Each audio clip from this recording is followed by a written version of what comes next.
Hello there, welcome to a fresh episode of Omaliving show. How has it been with you? What's the feedback from the last episodes? Well, according to popular demand and due to the promise I made earlier, we've decided to treat entrepreneurship, which is a major concern to young people in Nigeria. Entrepreneurship, entrepreneurship, entrepreneurship. Like you all know, necessity is a matter of invention, and the lack of available jobs, white collar jobs, has given more need for people to become useful to themselves, for people to discover themselves even more. That's why entrepreneurship seems to be on the increase daily. I've been an entrepreneur for 4 years, and I tell you, it's not been an easy journey. It's one hell of a journey. Sometimes I say I don't like motivational speakers, nor, hard feelings, but I hate the way they make it seem like entrepreneurship is a perfect journey. Entrepreneurship is a bed of roses. It is not. On this series of episodes to wrap up season 3 of Omaliving show, we're going to be talking about pertinent issues that will affect you as soon as you start your journey of entrepreneurship. So sit back, relax, and after this break, I will introduce the topic for this episode. Welcome back. So like I said, I was going to tell you the topic after the break, and I'm back now. Today I'll be talking about the major reason why you should choose a particular field. You see, daily I see people wake up, they say to me, "Oma, I think I want to learn makeup." And you ask them why. They say, "Rookie is making lots of money from makeup. I think that's the in thing now." "Oh, Oma, I want to be a fashion designer, I want to be a tailor, I want to be a seamstress." Why? Aqua Vogue, she's making lots of money and she's not even up to a year in the business. That's the wrong reason, or one of the wrongest reasons to venture into any trade. So the topic for today is going to be centered on this very issue. The link between your purpose, passion, and the field that you choose eventually. They must be related, because as soon as you start your journey of entrepreneurship, so many adverse situations will rear their heads. I tell people, being a CEO is more, it can be a curse and it can be a blessing. There are lots and lots of hurdles to scale through. It's my 4th year as an entrepreneur, and I tell you, it's not been easy. There are days you have to wake up and all you do the whole day is cry. Have you been able to face situations where you pay salaries and you have nothing for yourself? Have you made an investment like sinking millions and you get nothing out of it? So tell me, if I chose this field because Jerry is a TV talk show host or he's into multimedia, and I think or imagine that he is doing well and therefore I dabble into it, what becomes of me? So passion, purpose, natural calling must be related to that field you have chosen to be in. I'll introduce my guest after this major timeout. He is an entrepreneur, a social entrepreneur. He is a humanitarian. His name is Jerry. But after the break, he will be in a better position to tell you about himself and will do justice to this topic. See ya.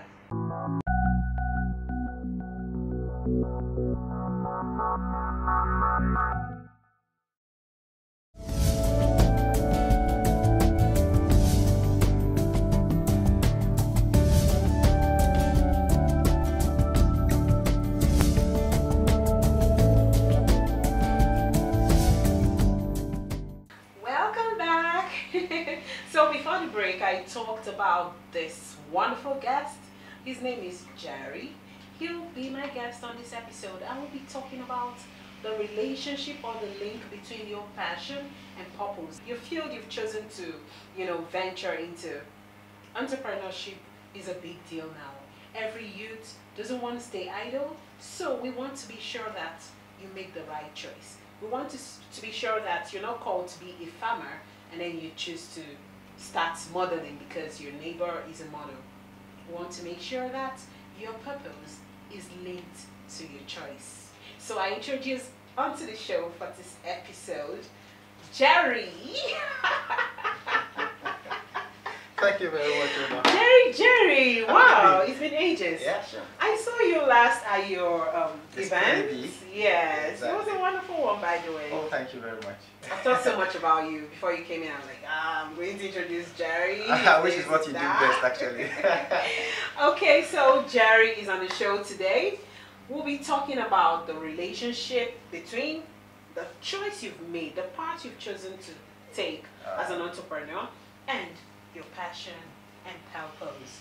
All right. So, but before then, we want to get to know you, Jerry. Okay. Who is Jerry? Okay. First of all, I am Jerry Useni. Okay. The founder and executive director for the Begotten Educational Foundation. Oh, okay. It's an NGO that is primarily geared towards literacy enhancement and gender equality for the girl child in education. Okay. Yes. So primarily what we do is that we go to these schools, early schools, the less privileged, low-income schools. Okay. Then we just Public empower schools, public so schools, Then we create reading clubs for the pupils in these schools.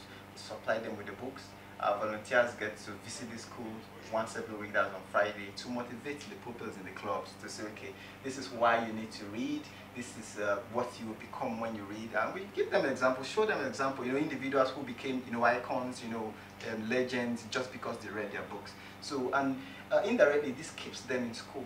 It reduces This keeps them motivated as well. So it reduces the rate of dropouts as well as it also increases the success rate too in examinations. Because we expose them to stories that are very, very good, that helps them to develop even in their academic work as well. So wow, to say fascinated is an understatement. Oh my. But that's the closest word I can remember right now. So Jerry, one might want to ask a young man like you, why are you not an actor? Why are you not in the fashion industry? Why didn't you decide to open a restaurant? I mean, why social entrepreneurship, charity and empowerment at that? So what made you to resort to or to choose this field? Okay, first, I don't know how to cook. So I definitely obviously can't become a chef or starting up a restaurant. Well, you don't necessarily need to know how to cook to own a restaurant. I'm actually just arriving there. But what I'm actually driving at is that I'm doing what I'm doing today because of the passion. Primarily, it's what I like doing. I love helping out. Not just helping out. I love actually seeing people smile. I love situations where people are just at peace with themselves, where people are, happy with themselves. I actually like seeing people sleep, So, wow, you like seeing people sleep? Yeah, I like seeing, especially kids. I like just seeing them. It's just like watching them sleep, and it gives me that joy that I contributed to them sleeping. It just portray this peace, like that they are at peace. So I just like give peace. So that's one thing that drives me, to do what I do, and I do it with all pleasure and with every sense of humor and joy. Satisfaction at the end of the day. Yeah. That's quite impressive, Jerry. So I have another question for you before we go into the topic. Okay. What are the 5 things that matter most to you in life? 5 things. First thing is family. Family, right? Yeah. Second thing, health. Okay. Third, your purpose. Okay. I'm actually putting this third. It's sometimes I'll put it first, but I'm putting it for a reason. Third. Family, your health, your purpose. The fourth is, to me, it ties to health anyway. Okay. I love my food. Food. Okay. Then fifth, a peaceful environment. And that goes to say you love food. I love food. And you don't know how to cook. I'm not totally bad. It also reaffirms, because I keep hearing people, I'm a foodie, I love food as well. I know how to cook, I'm a very good cook, but I do not like cooking. So my friends will always say, people who love food don't like cooking, or they don't know how to cook. So saying this now kind of, validates all they've been saying. So Jerry, I'd like to know your role model. Who have you been, looking up to, growing up, even now, that you would say on daily basis, you're not imitating them, but they give you a kind of picture of where you want to be. Who are these people? Okay, first, he's a clergyman. Okay. He's a pastor. Okay. His name is Pastor Wilson Akubo. Okay. He doesn't even know much of what I'm about to say anyway. Okay. Mentor and my greatest confidant. He's my number one mentor. Wow. He's like a picture. I see him and I check, okay, no, he's not wearing this, take this off. He didn't say this, okay, keep quiet, don't say that. He doesn't know much of what I'm saying right now, like I told you earlier. He's influenced you even without having to talk to you. A whole lot that I can't really say right now on the show. Wow. So he's my number one mentor. Okay. And of course, I don't need to mention that my parents are my my mentor as well. So and that's it. And there's somebody also. While I was growing up in the village, he rented a shop in my dad's house. Okay. So he was always there selling. Then I was in junior high 1. So this man saw that. By the way, my dad got me a bike, a motorcycle, not just a bicycle, a motorcycle. So I used it during school. But there was a particular time things were very hard, very, very hard for the family. So this man single-handedly called me aside and said, okay, don't worry. You'll be going to school every Monday, Tuesday, Wednesday, every day of the week. Meet me every morning. I'll give you 30 naira. You use this money to transport yourself to the school. Oh my goodness. And back every day. To me, actually, I said then, it didn't really, I was just, oh, thank you very much, I'm grateful. But, when I was now growing up, becoming of age and all that, I started reasoning, I pondered over it, and I discovered that he played a major role. He played a major role in me getting to where I am today. Wow. Things were actually... And he was your tenant, your dad's tenant. Exactly, he was my tenant. Things were actually hard at that point. Just transportation would have made me stop school. Seriously, wow. Things were actually, wow, that hard. But he played a major role. This is so touching. And it was consistent. He did it for a very long time too. I hope he's still alive. He's still alive. I saw him this year when I went home for my elder sister's wedding. He's still alive. We greeted warmly and all that. We talked and all that. I told him this same thing, but he didn't really see it as a big deal. He's like, oh, okay. That means he was doing it from the heart. From the heart. So okay, he's one of that Jerry, person. That takes us to the next question. I would like to know your strengths and, of course, your weaknesses. Okay.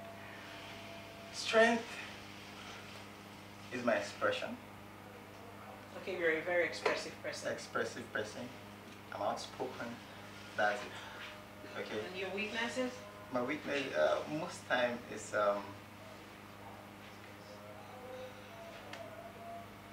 there's actually 2, but okay, let me just say one. My weakness is actually same talking. Sometimes actually, I don't like saying this outside, but sometimes I talk, and people think it's all correct. But when I'm back, when I'm, off, whatever. In your time of solitude, you just like, have to. Okay, you didn't actually research well on this wasn't actually correct. So over talking sometimes is actually bad. Oh. I've got to know about it. So smooth talking. Smooth talking. Exactly, that's what people might, call it. Yeah. And I won't pretend. It has helped me a lot, but deep down, sometimes it makes you feel like you're insincere. Exactly. Okay, Jerry. Now the topic is the link between the choice you've made, the path you've decided to tow as an entrepreneur, and your passion and purpose. Daily we see businesses spring up. Okay. People tell you, I'm starting a new business, I just wrote this plan, I think I want to do this. And the things motivational speakers don't tell you is, 8 out of 10 startups don't make it beyond 16 months. That's the truth. I'm not saying this to dissuade you from starting your business, but these are the things that you need to know. So, today we want to talk about the link between purpose, passion, and the choice you want to make as an entrepreneur. You said something that the reason why you're involved in this is passion.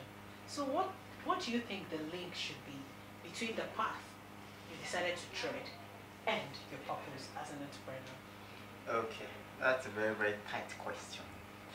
But try to loosen it. Let me loosen it. Yes. And the best way to loosen it is to go straight to the point. Okay. You really can be satisfied in your business or your work or a job or whatever way you choose to call it if it is not in line with your purpose. really kind of satisfied. Okay, now coming to satisfaction, let me clear it a little.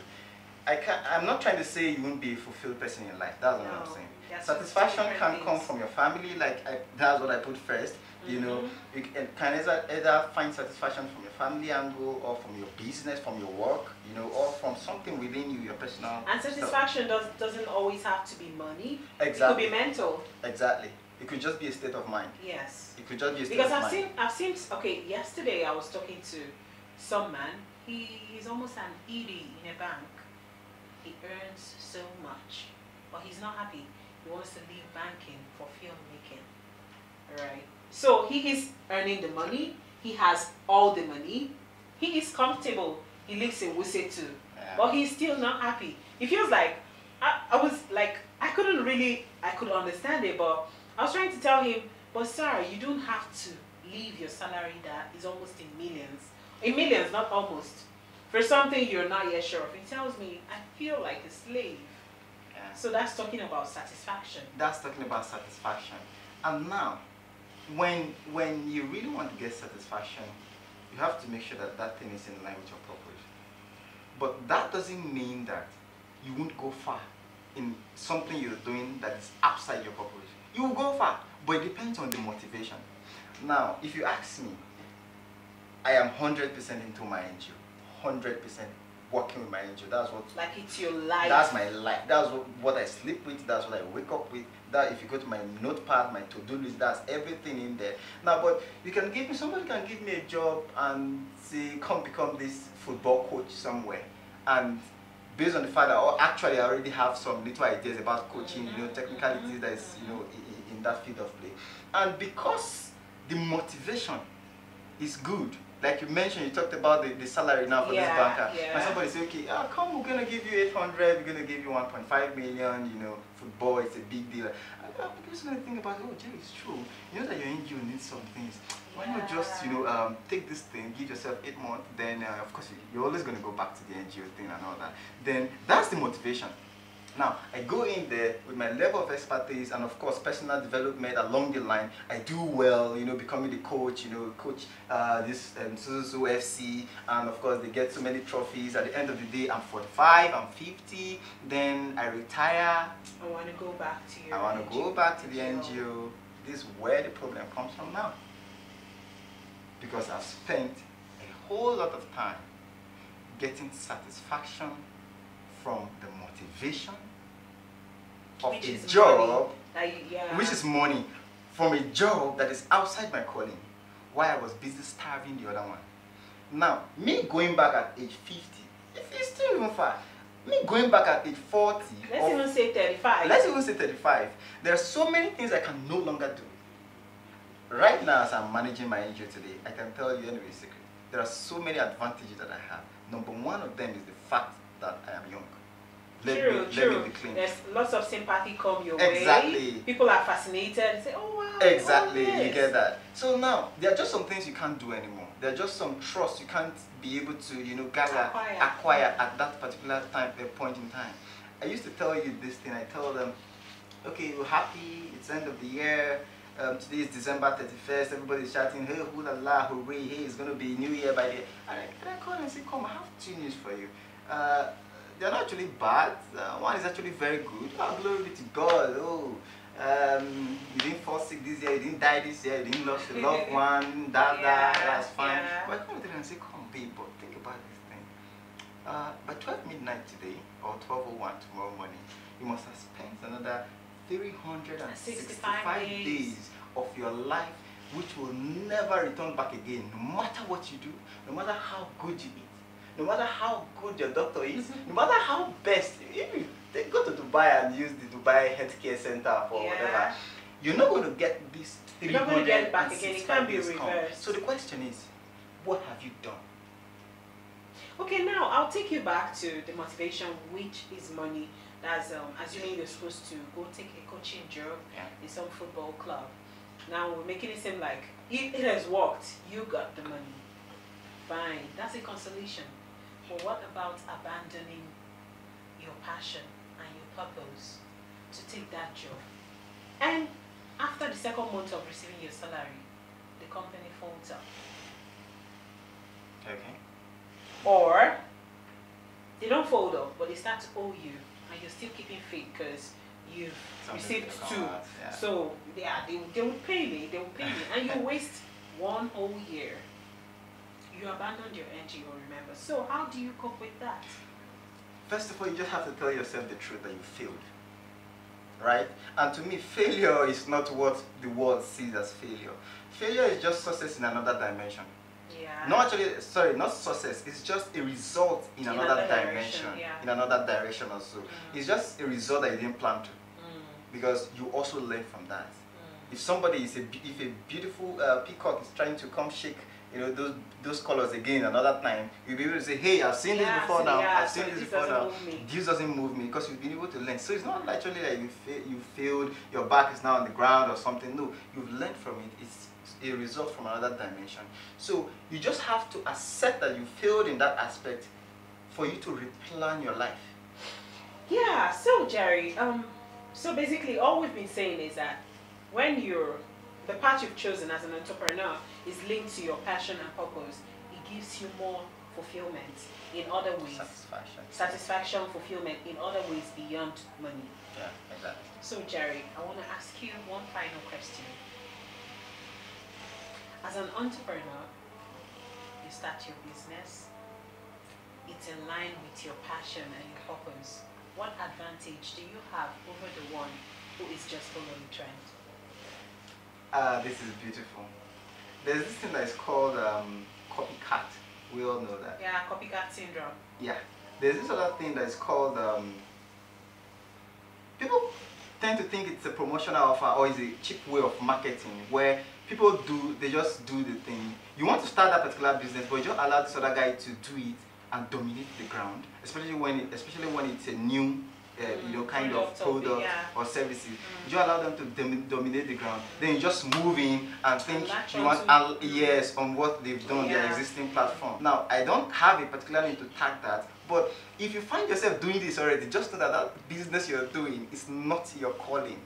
True. It's not your calling. True. Now, an advantage that it gives for you when you're doing your thing is that, first of all, there's just this inner peace. Because entrepreneurship, actually, like she said, is not easy. You're going to get so many no's. A lot. Even with the begotten right now. You're going to submit 100 proposals. And none will click. Exactly. Sometimes you think, oh yeah, is that my uncle up there? Is that my auntie up there? Oh, this man is just, you know. And you get there, the person like, okay, are you done? And you're like, yes, sir, okay, yeah, you know, roll out the check. And they're like, you've not started. We didn't see this, we didn't see that, we didn't see this, and you're gonna be so depressed. It happens to everybody, even if it's your area of calling. But there's one thing, the advantage. When you're depressed, but based on the fact that it is your place of calling, there's just something that gives you succor. There's just something that tells you, hey guy, come on. You know that this is before, you can always do it. Hey, come on, pick up your body and just move on.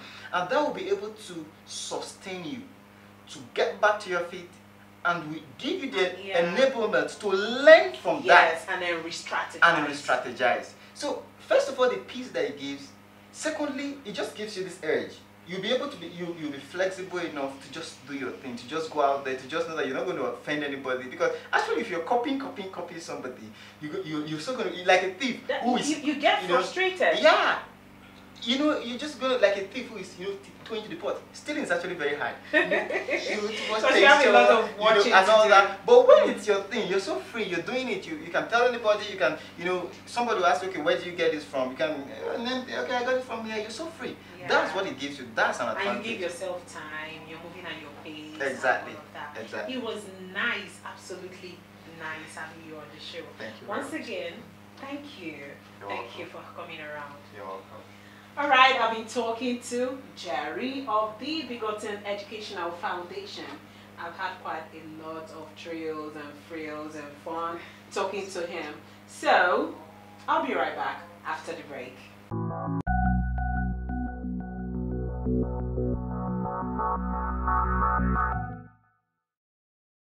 Wow, interviews are very, very, very interesting when you have someone who has a background knowledge of a topic you are discussing.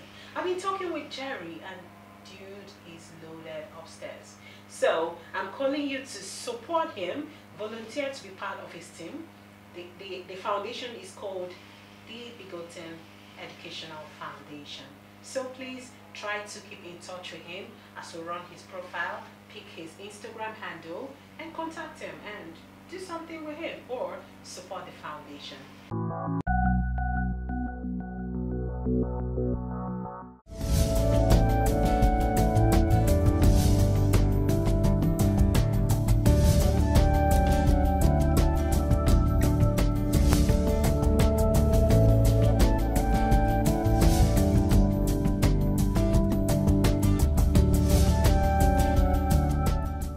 Your chosen path has to be linked to your purpose and your passion. If not for anything, giving up will not be an option, no matter what challenge you encounter on your journey. So please, intending entrepreneurs, the ones that are already in the business, please avoid the copycat syndrome. For those who are yet to venture into entrepreneurship, I advise you, please sit down, think, what do I have interest in? What is it that comes naturally to me? You don't have to start makeup because Rookie is doing makeup. You don't have to go into charity and empowerment because D. Bigoten Jerry has one. You don't have to be a blogger because Linda Ikeji is a blogger. No. Sit back, relax, take your time. Think about those things that give you joy when you do them. Think about those things that no matter how many times you try and it doesn't, end well, you still want to go on trying. In those things or in that thing lies your success story. So please, your path should be linked to your purpose and passion. Thank you for watching this episode.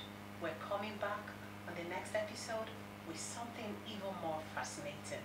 Keep watching Omaliving show. Bye-bye.